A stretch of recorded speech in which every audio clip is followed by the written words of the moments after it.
Welcome to Who Let Them Moms Out. I like this Okay, one. the delay on this audio is making it sound like we don't know the song and have no rhythm, but we actually are very good. I can't even say this with a straight face. All right. We are Thank you. in the rhythm. Yes, we are the rhythm. Welcome to another episode of Who Let the Moms Out, a podcast about motherhood and all things mom, all things conversations that should be had and aren't had often enough because we're always afraid of either being judged or doing the wrong thing or saying the wrong thing. And we want to just normalize all the conversations. We realize a lot of them sound probably crazy. And, we're not here to impart wisdom upon you or to teach you something or to steer you in the right direction. We're here to open up the floor so we can all talk freely and realize that it's okay to not know. It's okay to make mistakes. It's okay to have opinions and everything else in between. And so today, we are going to be talking about flying with babies. So a little bit of backstory, if you don't know much about us, my name is Marae, and this is Paula. and together we actually so we met in a hotel partnership. We're both content creators online. We met in a hotel partnership in Greece in 2021, and after like one night of talking, we realized we had the same goals and we wanted to start an academy to teach parents how to travel. We had a lot of ideas of what we wanted to teach and where we wanted to go, but after talking to our audience a lot more, we realized that most people were afraid of the flight. So we realized that everybody was like cool with envisioning themselves on a vacation with their kids. Everybody was definitely okay. Like, like people were like, yeah, I would love to be a content creator and get paid by hotels. I would love to work with tourism boards. I would love to take my kids traveling, but it's just that first flight with kids. So that's how the Travel Family Academt was born. And we created a whole business around helping parents travel more. It started with, teaching the whole first flight, because for even seasoned travelers, it's a very scary thing. Like I remember for myself, I have taken thousands of flights in my life. I've been traveling full time for at least 10 years. There's nothing and like even that so, first flight, no. oh no, with a baby, it's literally just panic. And now we teach other things like how to make money online so you can travel more, et cetera, et cetera. So we're coming from a place of talking to a lot of mothers. We currently have, I think, about 50,000 people just on that business alone between our website and our Instagram. And so we talk to a lot of moms and hear a lot of their fears. So today we're just going to talk about flying with a baby. And this episode is going to be a little bit different. We're going to be asking each other questions. I'm going to let Paula start and ask me whatever the first question is. I got my question. I am a person that has to write them down and read them because I've already forgotten what it was. But I know it's good, okay? Okay, so so that, like you feel anxious, right? Before a flight or something there, that take off or something, you feel anxious. But did you feel a different type of anxious when you were flying for the first time with Alaska? Yeah, for sure. So like my main fear was that somehow she was going to pick up a disease in the flight and die. Because, if you listen to our previous episode, we are both extremely crazy with intrusive mom thoughts. Intrusive thoughts, yeah. Yeah, I need zero help with imagination when it comes to bad shit that is irrational, but that could happen. I swear to you, my toddler could be sleeping on her bed in our house, and I'm like, somebody broke through the window on the second floor, took her out. Yeah, I don't need anyone reminding me of how crazy my thoughts are because they're already there. I'm already there. I've already gone past that. Like if you ever need to write a script for a movie or something and you need an idea for something irrational, I'm your person. I'm your man. So I think so. Okay, for perspective though, the first flight I was going to take with my daughter was when she was 2 months old. And I was so anxious about this flight. It was a cross-country flight from Florida to LA. And then we were going to fly to Hawaii. And I was so straight up petrified of her getting a disease or something on that flight that we did a cross-country road trip with an infant that absolutely hated the car seat. So this turned into a whole week of literal misery. Looking back at the photos, we were doing a lot of work with hotels and stuff like that. It wasn't so bad. Like when I look back at that, I'm like, it was such a beautiful trip. But really, honestly, it was hell. I was breastfeeding. I remember many, many, many times sitting in the back seat in that middle seat with my boob plop over the Oh, side, like extra extended so it could fit in her mouth, like trying to feed her so she wouldn't cry. We stopped every half hour, every 15 minutes, every 45 minutes, every that's hour. Like, you great. know how they say, like every 2 hours we stopped. We never made it to 2 hours without stopping. We made our days extra short and it still took extra long, like 6 hour days turned into 12 hour days because we had to stop so many times. It was crazy, but all because I just kept thinking, I'm gonna board a flight with all these terms. This was COVID times, it's 2020. And I'm like, this child is only 2 months old. And I think what set me off was that I called a pediatrician um like a month before the trip or something like that. And I asked if I could move her appointment a week before so we could leave a week before. And he said no, because at this time it's very important that they like it had to be exactly on her on the 2 month mark, and it had to be like it was like a health thing. And I think that just like threw me off into this like loop of like worry of like, well, if they're so strict about the time, maybe her system is not so developed. And Yeah. like of course, as a COVID baby, she's been in my house. Like the most she's seen is the yard, with my mom that came to visit or something, like. And so I was just so entirely out of this world. And I'm not a person who gets that afraid that easily. Like I'm an anxious person, but I will do stuff that seems really crazy to other people just to see what happens. But I remember just being like, oh, I I need to just know what's can't. happening. Yeah, yeah, yeah. Like my curiosity is stronger than my anxiety. Like, like I'll do. It I wins. have I have done so many stupid shit in hindsight that I'm like, oh my god, what was I thinking? But it's just like, oh, let's see what happens. Like I hitchhiked through all of Mozambique and back into South Africa, like, in the back of people's truck, like, stuff that is just like, why? You know? But yeah, and I remember thinking, like if something happens to my baby, like, what do I do? And then like the healthcare system in the US is so backwards. So I was like, and then I don't have a doctor yet when I get to California, like, oh my God, like it was just it was chaos. And I just preferred to do the road trip. So yeah, that was my thing. Yes, Yeah, that's that was that is crazy. Yeah, I remember like that feeling when I first flight. Like we just taken off, and I was feeling so anxious, and I was like, I don't understand. Like, what's that? Why? Took me like a few minutes to like grasp the feeling why I was feeling like that, and I never forgot that feeling. It's like I'm prepared. I have no idea what the fuck's going on. I'm gonna die. Everybody's gonna die. I have so much to lose in this flight, and it's just like I have so much to lose. Okay. All right. What is the dumbest thing you prepared for a flight that you didn't need and you thought you needed? With obviously a flight with a baby. mm. Oh well, with the baby was like toys. I like the first. I think when he was like 4 months old the first flight, and I had like a bag full of toys. And Yeah. he slept the whole flight Yeah. Same. because he was 4 months old. I had like Literally. literally Same. like a full bag of toys. And then the next flight, which was like 2 months later, I also had a bag full of toys because I was like, yeah, he just fell asleep because it was lucky chance, right? So he bag full of toys. He slept anyway. And the one time he was awake, which was like 20 minutes, he played with like, the vomit bag.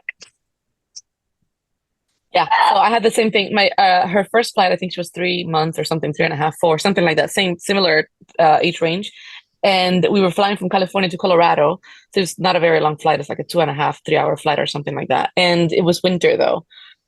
And I packed like the amount of toys I brought for that trip. It was like obviously like a tiny baby like this is playing with absolutely nothing on the plane. And if they do want to play, like they just look at the window or look at the people, anything is a toy. But a lot of parents, a lot of moms, as we know now, Yeah, this is one we of our biggest panic. worries. Yeah. Yeah, we And it's panic like, oh my because God, it's we need like, what toys. the And fuck it's are we like, gonna do? Yeah, and that's yeah. what everyone also tells you. Like, you need toys. You need all this entertainment. Yes. Entertain your This is a baby. And it turns Montessori out toy, ideal for a six they month need old. It's like a spoon. A spoon. A spoon is more than enough, lady. Okay, next question. What was the biggest surprise you've had that you didn't know about flying with a baby? Like, was it a TSA rule, like a check-in thing, like travel gear, or what was it that you were like, oh my God, really? I can do that, or I honestly, can't do the this? biggest thing for me, the biggest shock coming from the US was flying internationally and how much simpler it is to fly internationally as a family. So like when you're in the US, like if you're flying a budget airline or even with some airlines, you get almost no priority. Like security lines, unless you have TSA pre-check, no priority. The airport, nobody gives a shit. You could be there struggling with a baby on your head and 25 bags on top of you, and nobody gives a shit. In other countries, it's like they're like borderline carrying you to the gate with a baby. Yeah. And that for me was like, that was the most shocking thing because I come from Cuba. I come from a very, very, very underdeveloped country where really like there's nothing, there are no resources. And so living in the US, it's always been like my parents have drilled this in my head that it's like, oh, yeah, first world Yeah. country and the best country, and this country has opportunity and blah, blah, blah. And so you think, okay, we have the best, and I've traveled to a lot of countries, and some of these countries are, they're underdeveloped and things are not as nice or the comfort is not there. But even those countries have better equipped rules and airports and flights and things for families. Like almost every other country I've been to with my child has had more child friendly support than the US, and that for me was like it made me want to move. Like it was. I remember, Yeah. for example, like we were in Istanbul airport just briefly. It was like a 1 day thing, a layover, but he was like, oh, and the babe, and let me carry your bags. Like in Italy, I remember people on the subway would stop what they're doing and Oh come and yes. offer to carry. Yeah. Like the first time some stranger on the street offered to carry our bags, I thought they were gonna like take off with our bags. Like I was like, oh my gosh, like, and people were just like young people, like teenagers, like 24-year-olds, 18-year-olds, old people, everybody, like just people. And in the airports, you have like lanes for just families and the custom lines just for families. And no, no, no, no, no, come out of here. And like the first time somebody took me out of a line to put me on a priority line, I was like, I was shocked. I was like, what did I do wrong? Like I thought they were taking me to immigration or something. I was gonna say like, yeah, oh, you look Cuban, come with me. Yes, yes. Yo, let me see your passport. Yeah, so like that was the most shocking, I think, for me. How about That's you? interesting. Yeah. It was the liquid rule. I never ever even heard about that. And like we got to security, Mm. but I was just breastfeeding, so I didn't even think of. I mean, I took my pump with me, but I didn't take milk. And the first like they come up to me and was like, "Oh yeah, do you have milk?" And I was like, "No, no," like already Yeah. like, "Oh no, no, we don't have any of that." And he was like, "Oh no, but you can." And I was like, "Oh." Really? And he's like, yeah, yeah, you're allowed to bring, more than 100 ml if it's baby milk and stuff like that. And I was like, why didn't I bring it? Not that I needed it anyway, but I was just all like, Yeah. oh, if I knew. Now you just walk around with a carton of milk just in Yeah, case. I was pregnant. Just Yeah, because you can. exactly. I can. But actually, the last time we flew in Manchester, they took his water away, even though he's allowed. So I Yeah, don't know. that's one thing that I find really, we have a whole course teaching people how to do this. And it's fascinating because I always get the imposter syndrome of do we not know enough? But it's because the rules are so different The rules are so everywhere. different. Yeah. It's Yeah. so different. And it really varies on the agent you have, the mood they're in. Like you really have to know your rules and have them with you. And like really, if you want to fight for something, because it's insane. Like for example, the rule about how many bags you can bring. Like most Oh, yeah. airlines let you bring like you can bring a pumping bag, so a bag with your pump, a diaper bag, and a food bag. So that's three extra bags from Yeah. whatever allowance you already have. But of course, depending on the agent and all these things, like it all matters. And you can have somebody. And I think for most parents, it's like we just try to avoid the stress of having to like argue with someone while the baby's crying and like, okay, if you just take it, Yeah. just please, just I don't want to deal with it. You know what I mean? It's the stress of that Exactly. is It's like, true. It is all true. right, That's why and that's why it's so hard to like go travel with kids. It's because like you have an idea in your head of how things work, and then you go to a different airport or a different airline even, and you're just like, what? Like everything is different, upside down world. So it's just hard. all right. Question for you: hardest flight you've had with your child who is now 3, and why? They could be any time from birth until now. Well, the hardest one was last year, I think. And I was going to Madeira, so I was going home, and it was just 2 hour flight. But we got to the airport, and he had just woken up from his nap, And well, the airport, I don't know. I didn't do my research, I guess, and it was just like tiny and the worst airport ever. You have to like queue to do a check-in, and then you have to queue to drop your bag off, and then you have to queue to go for security. So it's just like, oh my God, I spent like literally the hour I was meant to be inside of the airport, I spent going for all of these things. This And is then Marseille. obviously, yeah, of course. Ugh, And then I had worst to, airport Flynn ever. was in the stroller, had to be sat in the stroller. So I gave him the tablet, and he was meant to be asleep by the time, we would go on the flight. But yeah, he didn't sleep. He was super energetic. He got all of the energy as soon as we arrived at the airplane. So he was like full on jumping up and down. I had to like, strain him to the seat when we had to have the seatbelt. And I was exhausted as well. I was like, so yeah. It's So the that was the worst. fun one. It's the Yeah. worst when they're Luckily, like, it wasn't like too busy though. The airplane wasn't too busy, so he wasn't like he could actually move around without having to worry about other people. So we were the only ones at the back. So I was at least that. praise be. I've gotten really lucky with a lot of flights where like we always get like free seats or like, somewhat empty spaces. Yeah. But I'm afraid now that we're gonna be traveling with four, like with the baby. So like that's gonna be Now you need interesting an as extra row. well because and you need to like sit separately because most planes have the two or the three seaters, not the four. So that's gonna be an interesting change. Yeah, you're just gonna have to put two and two, like two, one parent and one kid, one parent, one kid. Yeah, I'll take the baby. Each kid. That's another thing. So another misconception, this is not a question, but it's a misconception that people have. Like most people think, it's harder to fly. Like we're always so afraid of the flying with a baby, which logically it's a brand new thing. You've never done it. Babies are more fragile, etc. And you're also more fragile. Like I think if you're a breastfeeding mom or just a postpartum mom, like, you're just less equipped mentally and physically to deal with bullshit. You know what I mean? So Yeah. like anything can set you off, like you'll start crying, whatever.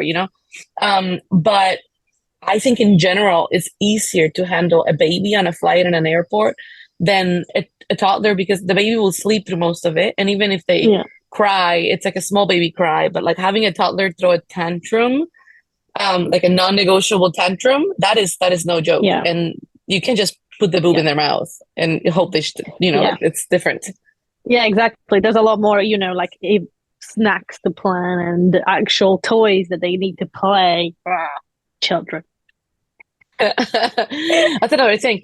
The food, man, the food is a big deal. I was telling somebody about it, and we have a common friend who doesn't agree with snacks, and she believes that no snacks should be brought, and like it's like a snack military police. But for both of us, like we've encountered that. First of all, like I eat a lot when I'm flying. Like I love to snack when I'm Yeah. flying, and there's nothing worse than being on a flight and you want to buy some snacks and all they have is some crappy ass like sneakers or something. Like I'm not a fan of sneakers. I'm gonna get heat for this, but it's just What? I I don't know. have. It's just to me, it's a subpar candy. It's not real. There's nothing real in it. It's a bunch of flavors mixed together. Why is there peanut and chocolate and carrot? It's just so much. Ugh. Anyway, Oh it's yeah, not a you good are a candy. simple chocolate girl. Yeah, I remember that. Yes, give me my chocolate on its own. I do like chocolate when it's like with sea salt or with like chilies or like something spicy. Like Of course, also you're the weird one. Like you just went the yeah, whole spectrum. yes, yes. Like recently, I just tried a chocolate that had chips, potato chips inside. It was delicious. Dark chocolate with potato Hey, chips, of delicious. course. You're like You the know? the you know the rich chocolate, not rich chocolate. The fancy chocolate. That you Oh get in the yeah, give me little a good piece fancy of chocolate chocolate. None places. of that milk chocolate crap or white chocolate crap. That's not real chocolate. Did you not watch Willy Wonka? True. I mean, those chocolates look good. The flying ones. I mean, Oh sorry, yeah. spoilers alert. Okay, we are diverging into a topic Yeah, that yeah. Sorry, guys. That went but far.